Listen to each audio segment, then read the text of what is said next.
Hey there! It's therapy and relaxation. Today, we're talking about anger and the fall of Rome. Let's go!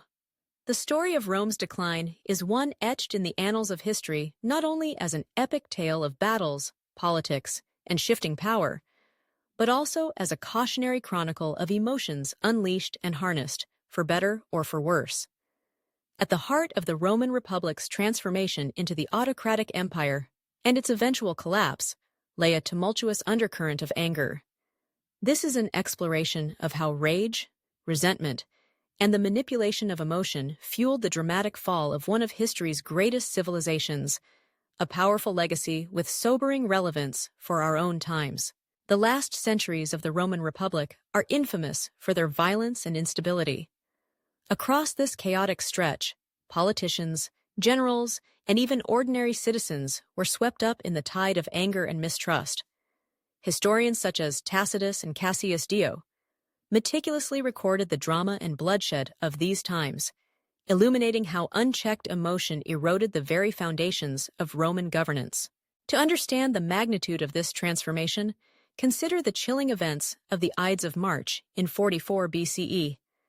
Julius Caesar, once hailed as the savior of Rome, fell beneath the knives of his fellow senators on the cold floor of the Curia of Pompeii.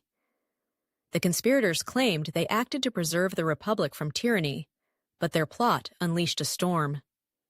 Rome, instead of returning to calm, descended into further chaos. The city became a tense battleground, where old alliances frayed and new enmities kindled.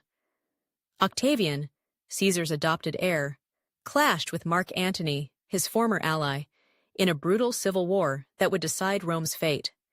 Each leader stoked public frustration for their cause, painting their rivals as threats, not only to personal ambitions, but to the very heart of Rome itself. Civil violence was by no means limited to these headline battles.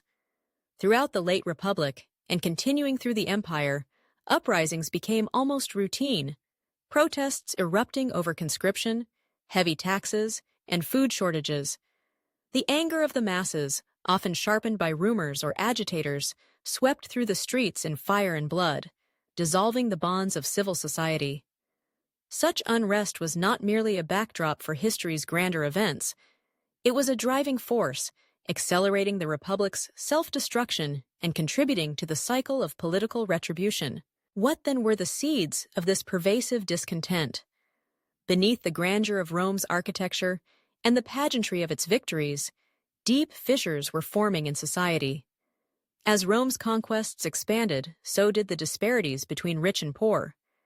Land, once cultivated by smallholder citizens, was increasingly accumulated into vast estates owned by the elite, worked by armies of slaves. Dispossessed farmers flooded into the cities, their livelihoods lost, their anger simmering, ready to boil over at the slightest provocation.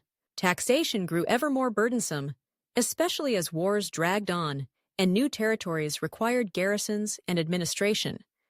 The state's insatiable need for revenue placed crushing burdens upon the less fortunate. The urban poor, squeezed by high living costs and unemployment, increasingly depended on state handouts, while resenting those who seemed to profit endlessly from a system stacked in their favor.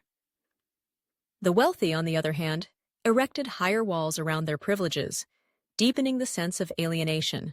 Slave labor further undermined not only the economy, but also social trust.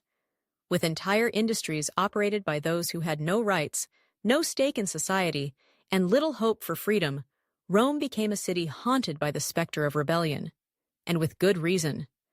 Time and again, history records slave uprisings, most famously the epic struggle led by Spartacus.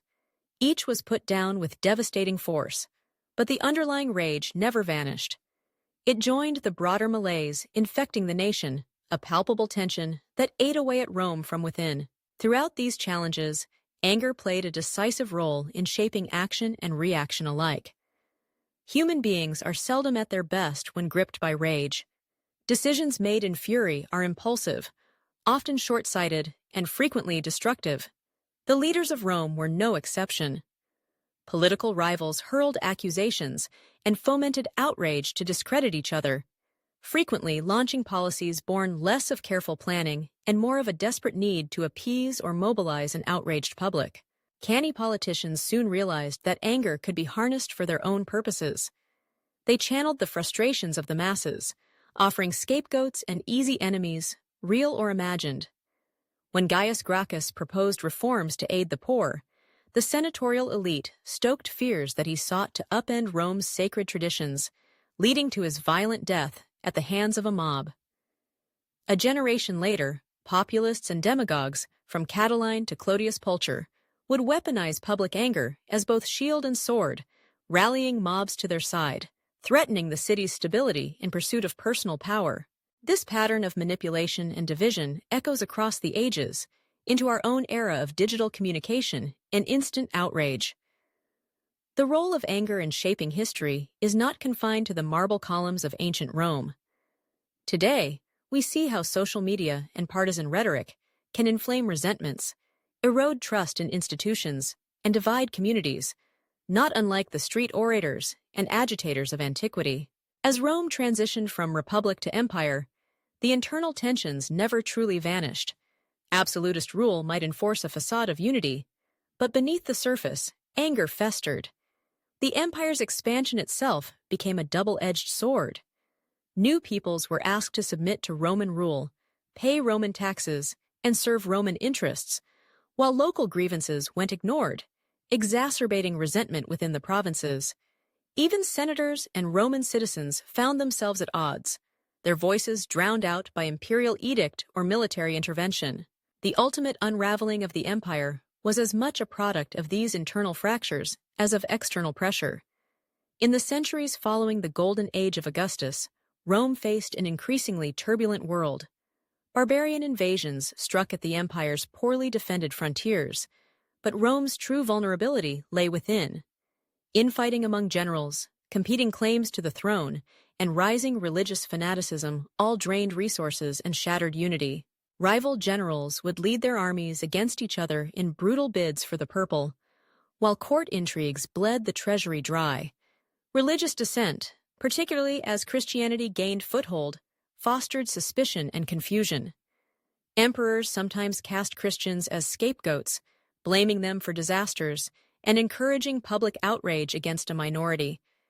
In time, as Christianity became state policy, the tables turned, with new waves of anger aimed at traditional Roman faiths.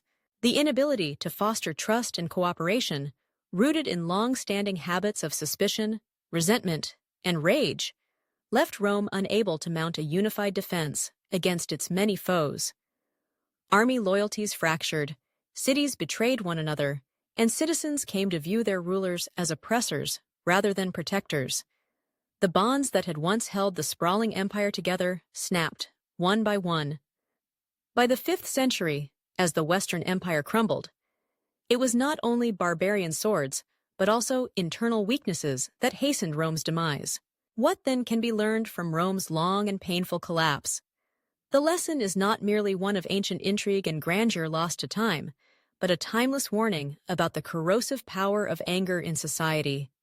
Left unchecked, rage undermines trust, encourages reckless behavior, and weakens the communities and institutions upon which civilization depends. It can be stoked by the unscrupulous for personal gain, leading not to meaningful change, but to chaos and ruin. The story of Rome asks us to consider our own conduct, in public life, in leadership, in how we respond to provocations. Critical thinking, empathy, and compassion are not mere virtues. They are safeguards against the tides of fear and resentment that history has shown can topple even the mightiest empires. When conflict arises, it is vital that we approach it with perspective, seeking to understand the roots of disagreement and striving for constructive compromise. In a world where anger is ever present, amplified by technology and wielded by those who profit from division, the lessons of Rome have never been more urgent. Each of us has a role to play in shaping the culture around us, choosing whether to inflame resentments or to build bridges of understanding. The fate of the Republic and the Empire thus serve as a sober reminder. Nations, like individuals, prosper when they confront anger with wisdom, channeling it toward justice and reform rather than destruction. As we reflect upon the rise and fall of Rome, let us remember that great societies are never destroyed by outside forces alone. The true threat often comes from within, from the failure to manage our emotions, heal our divisions, and work together for a common good. The story of Rome is our story, a mirror held up to our own civilization, urging us to choose reason over rage and unity over discord. Let us heed its warning, mindful always of the terrible cost of unchecked anger. Thanks for sticking around. Don't forget to subscribe us and check out therapyandrelaxation.com for more. See you tomorrow.